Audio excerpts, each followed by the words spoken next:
Hello guys. तो NCERT के class 11th के जो बुक्स के टेक्स्ट बुक के प्रश्नावली के प्रश्न हैं वो आज हम सॉल्व करेंगे। तो सारे प्रश्न सॉल्व करेंगे तो वीडियो में जितने प्रश्न आएंगे 4-5 क्वेश्चन एक वीडियो में करेंगे, पार्ट बाय पार्ट बनाएंगे, ठीक है। तो पहला प्रश्न करते हैं। पूछा गया है निम्नलिखित के आणविक द्रव्यमान का परिकलन कीजिए, ठीक है। तो सबसे पहले H2O मतलब जल, पानी का हमें द्रव्यमान निकालना है। तो इसमें 2 हाइड्रोजन के अणु हैं, 1 ऑक्सीजन का है, तो इन्हीं को दोनों को जोड़ के इसका द्रव्यमान निकालना है पूरे अणु का, ठीक है। तो हाइड्रोजन का द्रव्यमान कितना होता है? 1 हाइड्रोजन का द्रव्यमान होता है 1.008 AMU। AMU का मतलब होता है atomic mass unit. Atomic mass unit ये एक यूनिट होती है, अणुओं की यूनिट, एलिमेंट तत्वों की यूनिट कहलाती है एटॉमिक मास यूनिट, AMU, ठीक है। तो द्रव्यमान का हाइड्रोजन का होता है 1 का होता है 1.008, तो 2 का कितना होगा? तो 2 का हो जाएगा हमारा 2 × 0.1008 बराबर 2.016, ठीक है। और 1 ऑक्सीजन है इसमें, ऑक्सीजन का कितना होगा? 1 ऑक्सीजन का 16 होता है। 1 ऑक्सीजन का कितना होगा? ऑक्सीजन का द्रव्यमान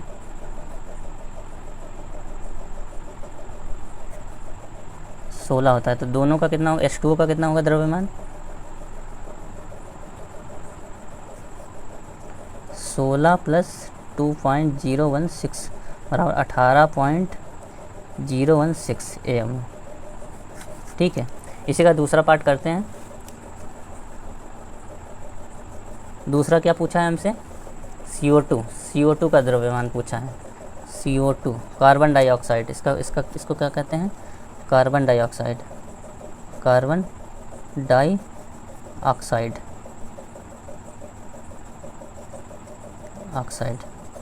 ठीक है। कार्बन डाइऑक्साइड में 2 ऑक्सीजन है, 1 कार्बन है।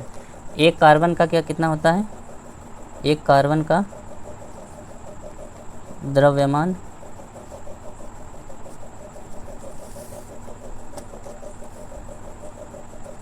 1 × 12.01 AMU, तो कितना आ जाएगा? 12.01।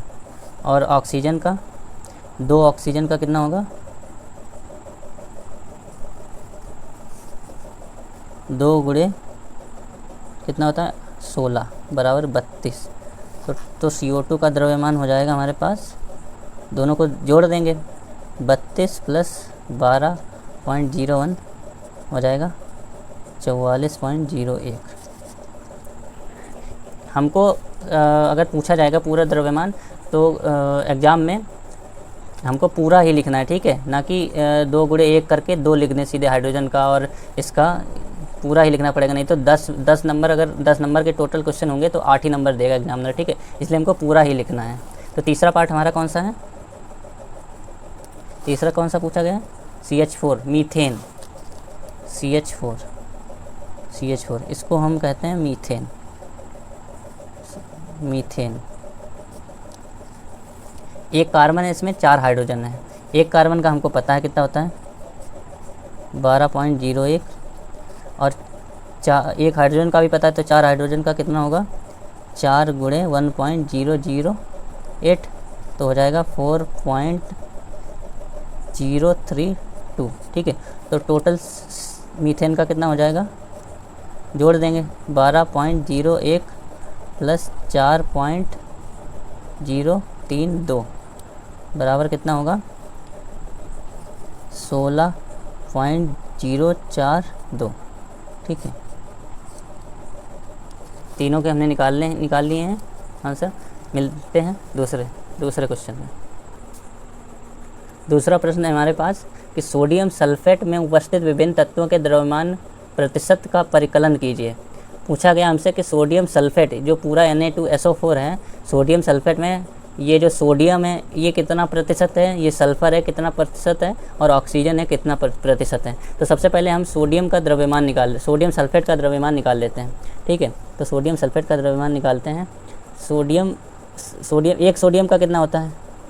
1 सोडियम का होता है हमारे 23 और हैं कितने? इसमें 2 सोडियम है, तो 2 सोडियम का हो जाएगा 2 × 23 बराबर 46, और इसमें सल्फ़र, एक सल्फ़र है, सॉरी ये Na होता है, एक सल्फ़र का पूछा, सल्फ़र का कितना होता है, सल्फ़र का होता है 32 और 4 ऑक्सीजन है इसमें, तो एक ऑक्सीजन का होता है, हमें पता है 16 होता है, तो 4 ऑक्सीजन का कितना होगा,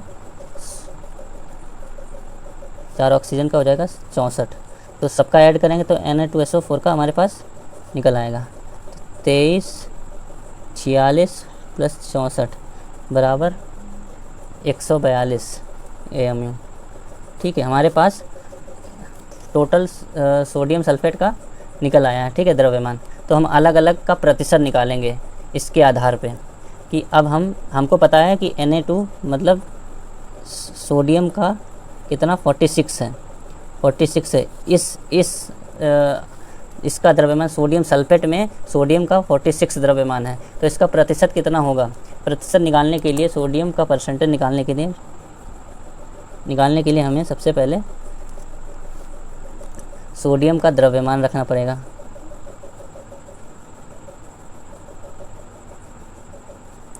बटे सोडियम सल्फेट पूरे का रखना पड़ेगा। सोडियम का द्रव्यमान कितना निकला हमारे पास 46। ठीक है, और इंटू में 100 करना होगा, प्रतिशत निकल आएगा। ठीक है, तो सोडियम का प्रतिशत निकालने के लिए 46 इंटू 100 अपॉन में कितना निकला है 142। टोटल कितना है 142। ठीक है, जब हम इसको काटेंगे तो कितना आएगा 32.39%। ठीक है, आप लोग कैलकुलेशन कर लेना, इतना ही आएगा। ठीक है, अब इसमें सल्फ़र का निकालेंगे, सल्फ़र का परसेंटेज।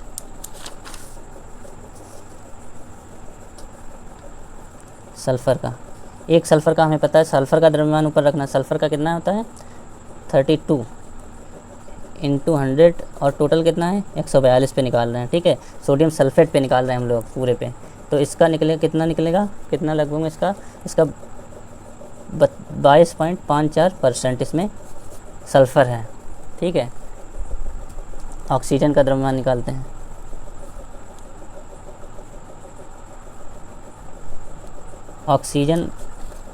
ऑक्सीजन कितना है इसमें टोटल 64। ऑक्सीजन का द्रव्यमान इसमें कितना है 64 है, और किस पे निकाल रहे हैं हम लोग सोडियम सल्फेट पे 142 और इंटू 100 कर देंगे, परसेंटेज निकल आएगा। इसको एक और तरीके से निकाल सकते थे हम लोग, देखते हैं। अगर पूरा इसका तो 100% होगा ना प्रतिशत, सोडियम सल्फेट का 100% होगा। हमने सोडियम का निकाल लिया है, और सल्फ़र का निकाल लिया है। बचा हुआ किसका बचेगा, ऑक्सीजन का। तो जब हमारे पास 32.39% निकला है सोडियम का और 22.54% निकला है सल्फ़र का, तो बचा हुआ इन दोनों को जोड़ के 100 में से अगर परसेंटेज घटा देंगे तो बचा हुआ ऑक्सीजन निकल आएगा। तो इससे अगर हम लोग सॉल्व करेंगे तो कितना निकलेगा 45.07%। 45.07% निकलेगा। और उससे भी अगर हम इसको जोड़ते, अगर हम लोग यहीं पे देखते हैं, अगर हम लोग 100 में से कितना 32.39 प्लस 22.54 जोड़ के घटाते तो हमको फिर भी 45.07% ही मिलता बचा हुआ। ठीक है, इस तरह से भी इसका निकाल सकते थे, तीसरे का बचा हुआ परसेंटेज। ठीक है, अगला क्वेश्चन करते हैं। अगला क्वेश्चन है 100 ग्राम कॉपर सल्फेट में कितना कॉपर प्राप्त किया जा सकता है। ठीक है, हमसे पूछा है कि 100 ग्राम कॉपर सल्फेट में कितना कॉपर प्राप्त किया जा सकता है। तो सबसे पहले कॉपर सल्फेट CuSO4 का द्रव्यमान निकालते हैं।